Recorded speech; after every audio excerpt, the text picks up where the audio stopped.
Shalom, selamat pagi sahabat Santapan Rohani Pagi.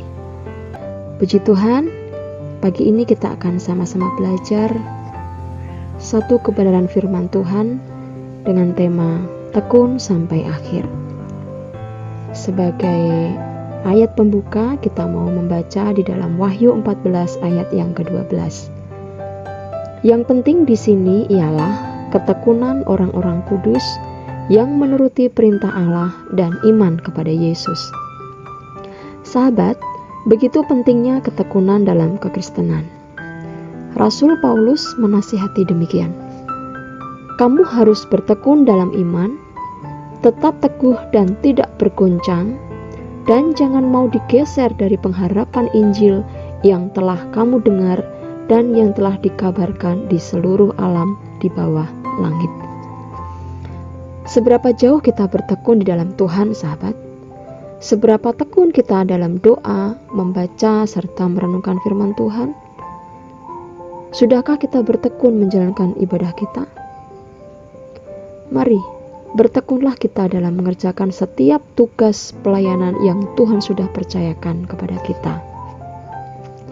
Sahabat, berbicara tentang ketekunan, kita dapat belajar dari seorang Ayub. Bagaimana ketika Tuhan menguji hidupnya, ternyata Ayub tidak menyalahkan Tuhan.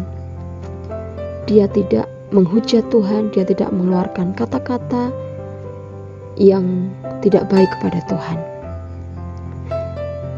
Sahabat, dalam sebuah ketekunan sebenarnya, itu mengajarkan kepada kita bagaimana kita hidup melekat kepada Tuhan, bagaimana kita hidup mengandalkan Tuhan dan memegang teguh setiap janji firman-Nya. Orang yang bertekun, dia tidak akan pernah menyerah pada situasi dan keadaan sesulit apapun.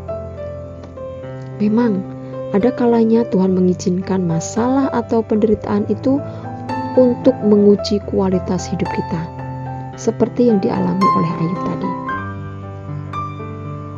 Sebab dalam ketekunan selalu ada janji yang Tuhan sediakan. Seperti dikatakan di dalam Ibrani 10 ayat 36.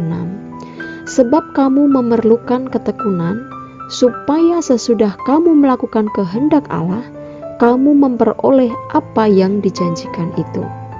Nah, pada akhirnya, ketekunan inilah yang menjadi salah satu kunci kesuksesan orang Kristen, atau menjadi tolok ukur kekristenan kita. Sahabat, firman Tuhan menegaskan bahwa apapun jerih payah yang kita lakukan untuk Tuhan tidak akan pernah sia-sia. Salomo dalam Amsalnya berkata demikian, dalam tiap jerih payah ada keuntungan. Nah, satu pertanyaan yang dapat menjadi perenungan kita pagi hari ini, bahkan sepanjang hari ini adalah, sudahkah kita bertekun? Nah sahabat, ini firman Tuhan yang bisa saya bagikan pagi hari ini. Mari kita belajar untuk terus hidup bertekun di dalam Tuhan. Setia melakukan apa yang menjadi kehendak Tuhan. Jangan pernah menyalahkan Tuhan atas setiap ujian yang Tuhan berikan dalam hidup kita. Karena setiap ujian itu mendatangkan ketekunan dan ada berkat-berkat yang Tuhan sudah sediakan bagi kita, bagi setiap orang yang tekun sampai akhir. Puji Tuhan, selamat beraktivitas, selamat pagi, Tuhan Yesus memberkati. Amin.